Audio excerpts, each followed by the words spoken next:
오늘 우리가 생각해 볼 이 본문의 말씀을 우리는 이제 요한계시록 그렇게 말하죠. 성경의 제일 뒤에 있잖아요.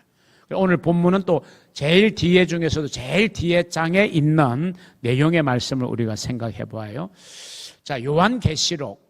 아까 뭐 깍꿍 하늘의 이치를 깨달으라고 하는 건데 이 요한계시록 우리에게 되어질 일을 예언으로 기록하고 있는 거니까 우리가 이걸 깨달아야 되잖아요. 그래서 깍꿍해야 돼요. 우리가 요한계시록에 눈이 열려야 되는 겁니다.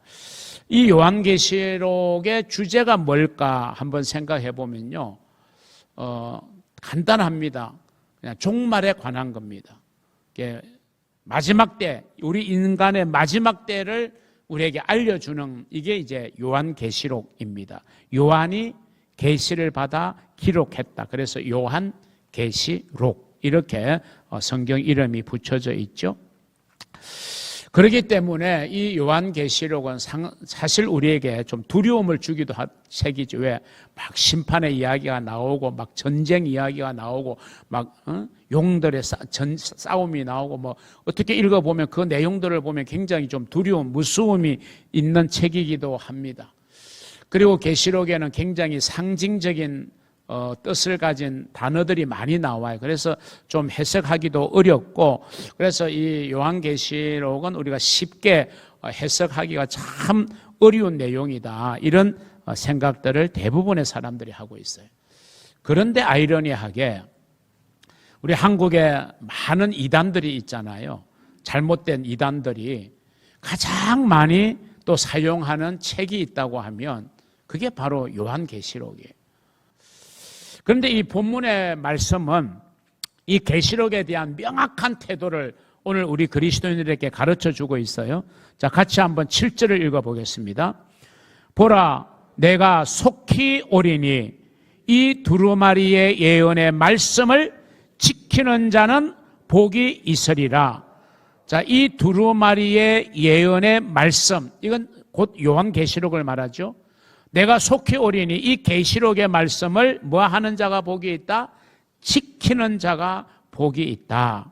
그렇습니다. 계시록은 하나님의 계획, 하나님의 뜻을 우리에게 보여주는 것이기 때문에 우리가 막 그걸 연구하고 우리가 뭘 어떻게 주장하고자 하는 그 목적을 딱 정해놓고 그 목적에 부합되게 합리화시킬 수 있는 그런 깨달음의 책이 아니라 요한계시록은 오늘 본문의 말씀처럼 우리의 삶으로 순종하며 지켜야 되는 책이다, 이렇게 명확하게 말씀하고 있습니다. 자, 그러면 요한계시록의 핵심 주제가 뭘까? 요한계시록을 요약해서 엑기스로 한마디로 요한계시록을 짜낸다고 하면 과연 뭐가 남을까? 요한계시록의 최종 핵심 주제가 뭘까 할 때 이겁니다. 한번 따라할까요? 예수 그리스도의 다시 오심. 그리스도께서 다시 오신다는 거예요. 이걸 두 글자로 줄이면 뭐가 되죠? 재림. 예, 재림. 이게 이 요한계시록의 주제는 재림입니다. 예수가 다시 오신다는 거예요.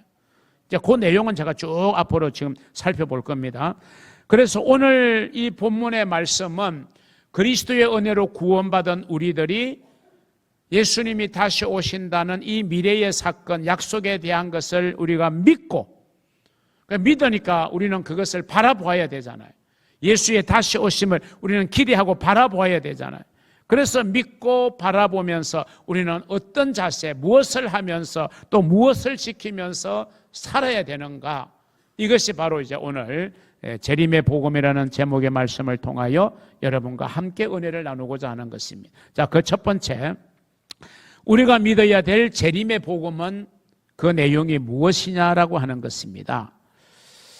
자, 예수 그리스도의 재림은 이거는 어떤 하나의 가상적인 어떤 사건, 사실이 아니라 반드시 앞으로의 역사 속에 이루어질 미래의 사건임을 우리는 믿어야 됩니다. 예수가 다시 오신다는 것은 뭐 하나의 가설도 아니고 아니면 어떤 그런 명제를 정해놓고 뭐 우리를 얽어매는 그런 부분이 아니라 오래전에 예수께서 여자의 후손으로 이 땅에 오실 거라고 하는 하나님의 말씀이 주어졌을 때 유대인들은 그 말씀을 믿고 기다렸잖아요. 우리도 마찬가지로 예수님이 반드시 다시 오신다라고 하는 이 약속의 말씀을 믿는 사람들이 우리 그리스도인들이거든요. 그럼 우리 그리스도인들은 예수 그리스도의 다시 오심을 믿고 바라보아야 됩니다. 그것이 바로 우리가 가져야 될 재림의 복음이에요. 예수는 다시 오신다. 나는 그 사실을 믿는다. 그리고 나는 그 재림의 때를 기다리고 바라본다. 이 믿음을 우리는 가져야 됩니다. 자, 오늘 본문이 세 구절을 제가 선택했는데요. 반복적으로 말씀해 주는 내용이 뭐죠? 예, 내가 속히 오리니. 내가 속히 오리니. 이게 세 구절의 공이 반복되어 나오는 말입니다. 그만큼 중요하다는 거죠. 강조했으니까. 결국 성경의 제일 마지막 책이고 제일 마지막 장이 요한계시록 22장 아닙니까? 거기에 주님께서 우리에게 주신 약속이 거듭 반복되는 약속이 내가 속히 온다. 재림을 약속하신 거거든요. 그러면 우리가 이 하나님의 말씀인 성경을 믿는 그리스도인이라면 당연히 우리는 가장 마지막에 우리에게 주어져 있는 약속이 재림이기 때문에 그걸 믿고 바라보고 기다리는 것이 그게 성도의 마땅한 자세다라고 하는 것입니다. 그럼 우리가 어떻게 막연하게 그날을 바라보는 게 아니라 우리가 부끄러움 없이 우리에게 다시 오시는 주님을 맞이할 수 있게 우리는 준비되어야 된다 그 말이죠. 자, 여기에서 속히 온다. 이 말은 시간적인 개념의 의미도 있어요. 그러나 동시에 이 개념은 의지를 나타내는 뜻도 있어요. 그러니까 속히라는 것은 시간도 의미하지만 내가 반드시 간다. 내가 꼭 간다. 이런 의미를 담고 있는 거예요. 어린 딸이 이제 아빠가 아침에 출근합니다. 아빠한테 그냥 애교를 떨면서 인사를 해요. 그래도 또 아빠가 보고 싶어서 엄마를 쫄라가지고 직장에 일하고 있는 아빠에게 전화를 합니다. 아빠 나야 그러면서 아빠 언제 올 거야? 빨리 와. 아빠 보고 싶어 죽겠어. 그 전화를 받으면 아빠가 뭐라고 그래요? 그래 아빠 금방 갈게. 엄마 말 잘 듣고 있어. 그렇게 보통 말하죠. 금방 간다. 그러면 전화 끊자마자 아빠가 옵니까? 금방 간다는 말은 시간의 개념도 있지만 반드시 내가 갈게. 내가 지금은 직장 일을 해야 되니까 그리고 돈을 벌어야 되니까 근무 시간만 끝나자마자 내가 바로 너에게로 달려갈게. 그런 어떤 아빠의 의지를 담아 있는 표현이거든. 내가 속히 온다는 말은 이 말은 사실 때와 기한은 하나님의 권한입니다. 그런데 반드시 온다, 꼭 온다 이런 의미를 가지고 있는 의지적 개념이라고 이해하시는 것이 좋습니다. 그래서 내가 속히 오리니 이 말은 내가 반드시 온다. 내가 꼭 온다. 때와 기한이 차면 반드시 내가 그날 오게 될 것이라고 하는 거죠. 우리 한국 교회, 정상적인 교회입니다. 복음적 교회가 이 성경 가운데 요한계시록을 가장 많이 접했던 시절이 있었어요. 그 시절이 언제냐면 우리가 일본에 의해서 강제 점령을 당하던 일제강점기였습니다. 얼마나 힘들었을까요? 우리가 어느 한 사람의 압박을 받고 구속을 받아도 굉장히 불편하죠. 요즘같이 자유분방한 세대들에게 누군가의 이 구속 속에 들어있다는 것은 굉장한 압박감이잖아요. 그걸 아예 인정하지 않으려고 하잖아요. 그냥 탈출하잖아요. 그런 이제 세대에 이 일제에 의해서 36년 동안을 우리가 압박을 받았잖아요. 얼마나 고통스럽고 고난이 많았겠어요. 우리의 선조들이. 그때 이제 한국 교회가 그런 어려운 현실에 처해 있는 백성들에게 위로를 줘야 되잖아요. 소망을 줘야 되잖아요. 그러니까 결국 예수 그리스도는 엄청나게 고난을 받았다. 심지어 죽임을 당했다. 그래도 예수 그리스도는 부활하셨고 그리고 그분은 우리의 주님으로 다시 재림하신다. 이게 일제의 지하 속에서 어려움을 당하던 사람들에게는 얼마나 위로가 되고 힘이 되었겠습니까? 지금은 네가 예수 믿는 것 때문에 신앙 때문에 힘들고 고달프고 어렵지만 반드시 우리에게 영광의 그날이 온다. 우리 주님께서 그렇게 우리에게 축복하여 주신다고 초대교회 박해를 받던 성도들을 위로할 필요가 있었던 거죠. 바로 한국교회가 역사 속에 가장 어두웠던 이 일제강점기에 이 요한계시록의 말씀을 통하여 힘들어하는 우리 백성들에게 위로와 소망을 주고자 했던 것이죠. 우리 성결교회는요, 이것 때문에 우리 교단이 강제로 해산을 당하기도 했습니다. 우리는 이 재림신앙, 그래서 예수가 만왕의 왕으로 다시 오신다. 그런데 일본 천황폐하가 황제다. 그래가지고 황제 숭배 사상을 강요했잖아요. 억지로 강제로 절을 시켰잖아요. 그런데 우리는 그걸 거부했거든요. 왜? 우리는 절대로 사람 앞에 절할 수 없다.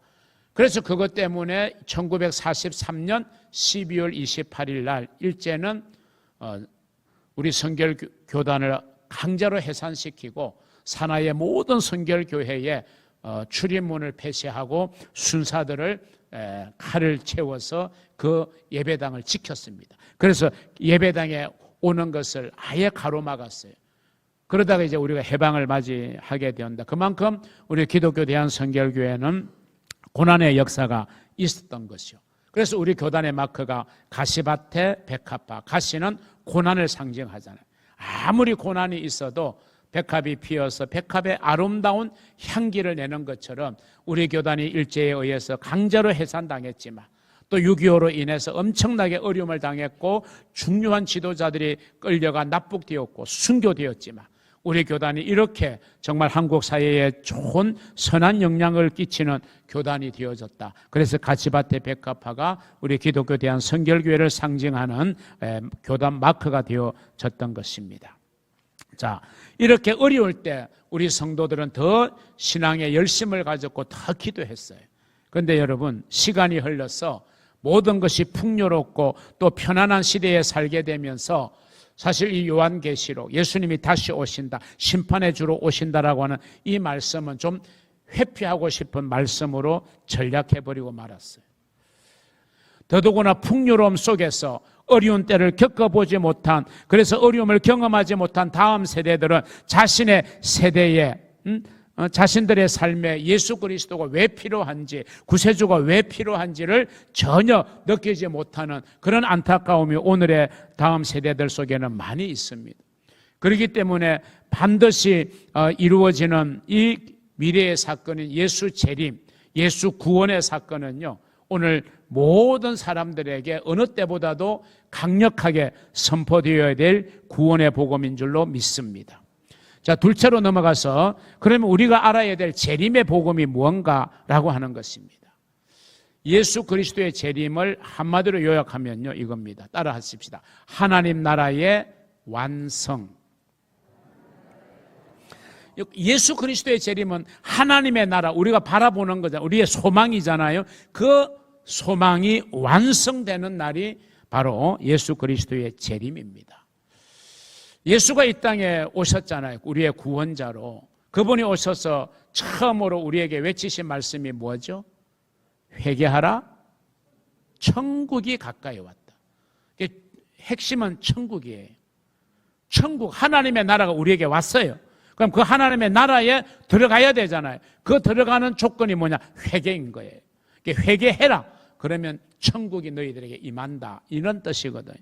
그래서 예수께서 오셔서 십자가를 지시고 부활하셨잖아요. 십자가와 부활을 통해서 이미, 영어로 말하면 already, 이미 하나님의 나라는 시작되었어요. 그런데 하나님의 나라는 시작되었지만 아직 not yet, 아직은 완성되지 않는 하나님의 나라를 기다리며 우리는 살아가는 거예요. 이렇게 보시면 되겠어요. 여러분이 서울을 가야 돼요. 그래서 빠르게 가기 위해서 기차를 타야 되겠다. 그래서 여러분이 표를 끊어서 전조역에 가서 이제 서울 용산역에 도착하는 기차표를 끊었어요. 그럼 이제 기차를 탔어요. 그럼 이제 그때부터 여러분은 기차 여행이 시작되는 거예요. 그런데 완성은 아니잖아요.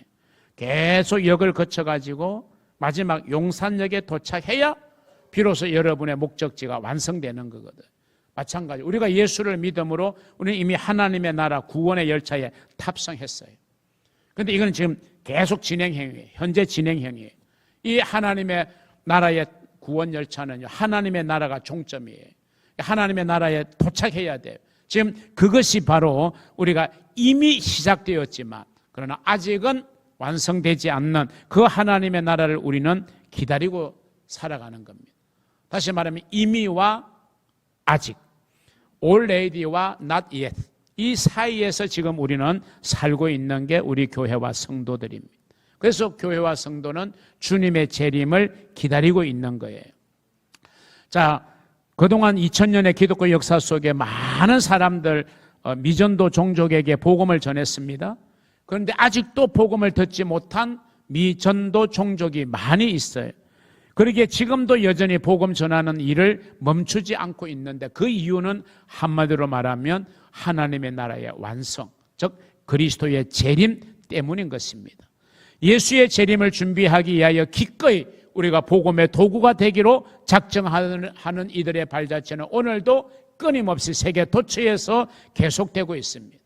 우리 기독교 대한성결교회도 그리고 우리 인우동 교회도 복음 전도의 사역의 도구가 되기 위해서 오늘도 우리는 헌신하고 있는 것이고 또 캄보디아 단기 선교를 계획하고 있는 것이고 그를 위한 지금 미션 카페가 오늘까지 진행이 되고 있는 겁니다. 이 근거를 우리에게 제공하는 성경 구절이 있어요. 마태복음 24장 14절을 같이 한번 읽어봅니다. 이 천국 복음이 모든 민족에게 증언되기 위하여 온 세상에 전파되리니 그제야 끝이 오리라. 이 끝이라는 말은 예수 그리스도의 재림, 하나님 나라의 완성. 예수의 재림으로 이루어지는 하나님의 나라의 완성, 즉 세상의 종말, 세상의 끝은 언제 온다고요? 복음이 온 세상에 전해져야 된다. 땅 끝까지 전해져야 된다. 그러니까 우리가 하나님의 나라를 기다리는 자, 하나님의 나라의 완성을 기다리는 교회와 성도가 해야 될 일은 뭐다? 온 세상에 복음이 전파되도록 우리 모든 교회와 성도들이 도구가 되어야 된다. 이게 정말 중요하게 우리에게 다가오고 있는 겁니다. 땅끝까지 복음이 전해져야 예수가 다시 오시기 때문에 그러죠. 그러면 어떤 사람은 이제 이런 직구전 생각을 할 수가 있어요. 발상을 할 수가 있어요. 어떤 직구전 발상이냐. 그러면 세상이 참 살기 좋으니까 나는 예수 오는 거 원하지 않아. 그러니까 나는 복음 안 전할래. 그러면 세상 끝이 안 올 거잖아. 그렇죠. 그런 생각할 수 있겠죠. 그래서 우리가 복음 전하는 거 올스톱. 야, 전하지 마. 자꾸 전하게 되면 마지막 날이 다가오니까 우리가 안전해야 이 좋은 세상, 살기 좋은 세상 영원히 우리가 살지, 복음 전하는 것 스톱 이렇게 하면 되지 않겠냐라는 아주 상상을 할 수 있겠죠. 공상이죠. 그런데 여러분, 그래서 예수님이 이런 말씀도 하셨더라고요. 자, 너희들이 외쳐야 되는데 사람이 외치지 않고 침묵을 지키면 이 돌들을 명하여도 외치게 할 것이다. 주님이 이 말씀을 하셨어요. 이런 발칙한 공상을 하는 우리 세대의 사람들을 미리 주님은 내다보시고, 그래? 너 전하지 마, 그러면. 나는 그럼 다른 방법으로도 전할 거예요. 여러분, 하나님은 우리가 도구가 되기를 원하지만 우리가 도구가 되기를 거부한다고 해서 하나님은 일을 못 하실까요? 내가 안 하면 다른 방법으로도 하나님을 하세요. 선지자가 입을 안 여니까 하나님은 나귀의 입을 열게 해서라도 질책을 했잖아요. 구약에 보니까. 하나님은 우리가 하지 않으면 안 될 거다. No. 제가 안 해도 하나님은 하셔요. 여러분이 안 해도 하나님은 어떤 방법으로든지 하셔요. 그럴 바에 우리가 해야죠. 그래야 우리가 주님 앞에 설 때 떳떳하고 주님 앞에 설 때 상급이 있잖아요. 그래서 오늘날 모든 교회와 성도들은 이 복음을 전하는 사명이야말로 정말 중요한 사명임을 우리는 알고 이 사명에 충성을 다하는 줄로 믿으시기를 바랍니다. 모든 민족이 구원을 얻기까지 쉬지 않으시는 우리의 주님, 그 주님을 본받아 우리도 세계 모든 민족이 주 앞에 나오는 그날을 바라보며 우리도 복음 전달의 도구가 되어지기를 다짐하고 그렇게 결단하고 헌신하는 것이 그게 제대로 된 교회요, 제대로 된 성도의 신앙인 줄로 믿습니다. 이 대열에 저와 여러분이 동참할 수 있기를 주의 이름으로 축원합니다. 마지막 세 번째, 이 재림의 복음을 믿는 우리가 지켜야 될 소중한 것 한 가지가 있습니다. 그걸 저는 순결함이라고 말하고 싶습니다. 순결. 두 번째 생각했던 성결의 복음하고 일맥상통합니다. 자, 예수 그리스도가 다시 오실 때 누가 그 앞에 당당하게 나설 수 있을까요? 부끄러움이 없는 사람이죠. 주님 앞에 부끄러움이 없는 사람이 당당하게 나설 수 있어요. 준비된 사람이라는 거죠. 부끄러움이 없다는 말은 준비된 자들이 재림의 주님 앞에 당당하게 설 수 있는데, 그 준비, 그 당당함의 근원이 뭘까? 바로 그게 우리의 성결, 거룩, 또 순결함이라고 하는 겁니다. 성경에 보면요, 이 땅의 교회와 우리 성도들을 뭘로 비유하냐면 너희는 그리스도의 신부라 그랬어요. 예수는 우리의 신랑으로 비유되고 우리를 책임져 주시는 거예요. 지금도 하늘나라에서 우리의 처소를 예비하고 계세요. 그럼 우리는 그분의 택함받은 신부예요. 그럼 신부의 생명은 뭡니까? 순결을 지키는 거예요. 신앙의 순결, 영적인 순결을 지켜야 되는 거예요. 신랑 되신 예수 앞에 부끄럼 없이 살아가려고 하면 그에 걸맞는 순결함으로 준비되어 있어야 됩니다. 자, 마태복음 25장에 보면 열처녀의 비유가 나와요. 이 열처녀 모두에게 등불이 주어졌어요. 그 등불은 모두에게 공통적으로 주어졌어요. 이거는 바로 우리에게 주어진 공통의 사명을 말해요. 복음 전도의 사명을 말해요. 이 그리스도의 신부인 모든 성도에게 등불이 주어졌어요. 이걸 저는 일컬어 사명의 등불이라고 말씀드리고 싶습니다. 주님을 믿는 모든 사람에게 우리 주님께서는 사명이라는 등불을 주셨어요. 그럼 이 등불의 가장 핵심은 뭡니까? 불이 꺼지지 않게 하는 거예요.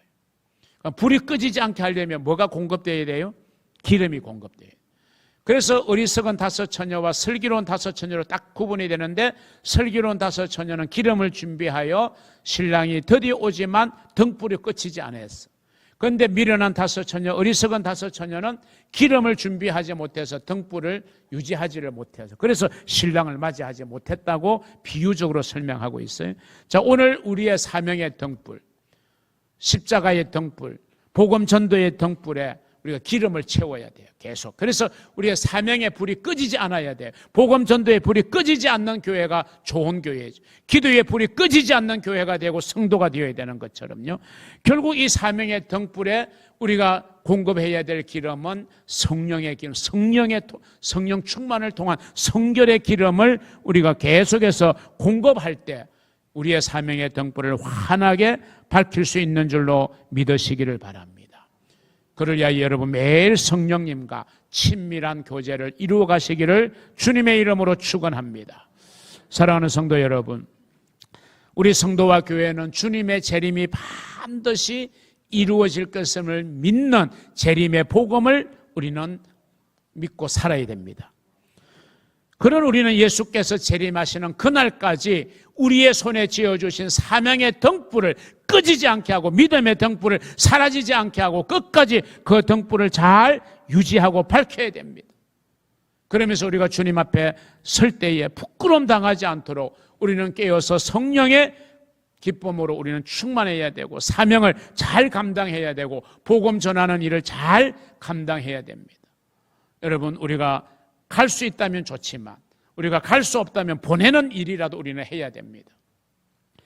내가 보내는 일에 내가 헌신하는 거죠. 기도로 보내고, 물질로 보내고, 또 이런 단기 선교팀을 후원함으로 보내고, 미션 카페에 함께 참여함으로 우리는 조그마한 우리의 힘이라도 보태면, 그 나의 힘은 적은 것이지만 그게 보태어져서 합쳐질 때 큰 불을 일으키고 큰 힘이 될 줄로 믿습니다.